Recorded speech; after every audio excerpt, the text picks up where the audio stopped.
मतगणना अभी जारी है। जिस तरीके से हम देख रहे हैं कि फेरबदल भी जारी है।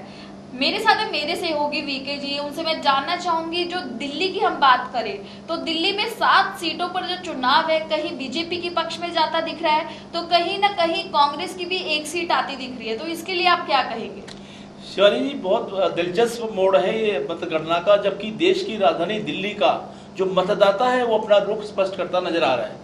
हालांकि अभी तक का जो पिछला ट्रेंड रहा है उसमें बीजेपी ने हमेशा दिल्ली की 7 सीटों पर अपना कब्जा किया है, लेकिन इस बार मतदाता ने अपना मन थोड़ा सा बदला है और वो चूंकि गठबंधन हुआ है कांग्रेस और आम आदमी पार्टी का, तो उनके सामने एक मौका था। तो कहीं ना कहीं टक्कर तो दिख रही है ना बीजेपी के साथ। ये बात तो सच है कि बीजेपी ने हमेशा अपना एक तरफा मुकाबला जीता, लेकिन इस बार की जो बात करें तो उसमें जनता ने अपने मन को थोड़ा इसलिए बदला कि वो चाहती है कि दूसरी पार्टियों को भी मौका दिया जाए। कांग्रेस ने हालांकि दिल्ली में शासन अच्छा किया और आम आदमी पार्टी विधानसभा में अच्छा काम कर रही है, लेकिन क्या लोकसभा चुनाव में जो 7 सीटें दिल्ली की है उसमें से 1 या 2 सीटें हम सुबह से देख रहे थे कांग्रेस के पक्ष में 1 सीट आती नजर आ रही थी, लेकिन अभी वो फेरबदल होकर फिर से बीजेपी के पक्ष में 7 सीटें जाती नजर आ रही हैं। तो क्या लगता है अंतिम रुझान क्या होंगे दिल्ली के?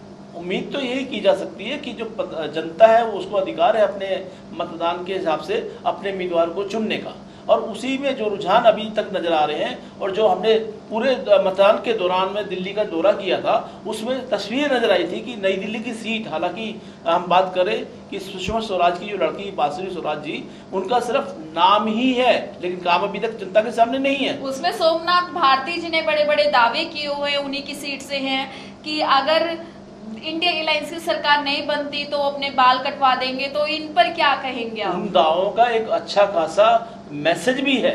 अगर हम सोमनाथ भारती के कैरियर की बात करें तो दक्षिण दिल्ली से विधायक रहे हैं, उन्होंने अपने क्षेत्र में जो बहुमुखी विकास के काम किए हैं उसको हम अनदेखा नहीं कर सकते।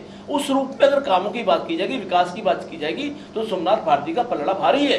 सिर्फ नाम के बल पर बांसुरी को हम विजेता घोषित कर दे या मोदी लहर में विजेता घोषित कर दे, इसको हम एक तरह से कहें कि अभी उतनी प्राथमिकता नहीं दी जानी चाहिए। सुबह से हम रुझान देख रहे थे कहीं ना कहीं चांदनी चौक से, जिस प्रकार से जेपी अग्रवाल जी कांग्रेस से आगे चल रहे थे, तो इसमें कहाँ बीजेपी की कमी क्यों कहाँ लगती है? क्योंकि देखा जाए तो चांदनी चौक की सीट सबसे बड़ा व्यापारी मंडल की सीट है।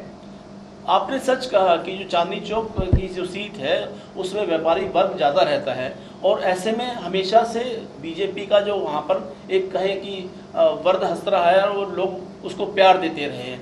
अगर जयप्रकाश अग्रवाल की बात करें, व्यक्ति तो अच्छे हैं, उनके पास विचार भी अच्छे हैं, पार्टी में उनकी पहचान भी अच्छी है, लेकिन उम्र की एक सीमा होती है, जिस उम्र के पड़ाव पर वो है, तो ऐसे में लोगों का उनके प्रति रुझान थोड़ा सा कम हुआ है और बीजेपी से उम्मीद ज़्यादा है, तो वो व्यापारी वर्ग के अनुसार परवीन खंडेलवाल को ज़्यादा लाइक करते हैं।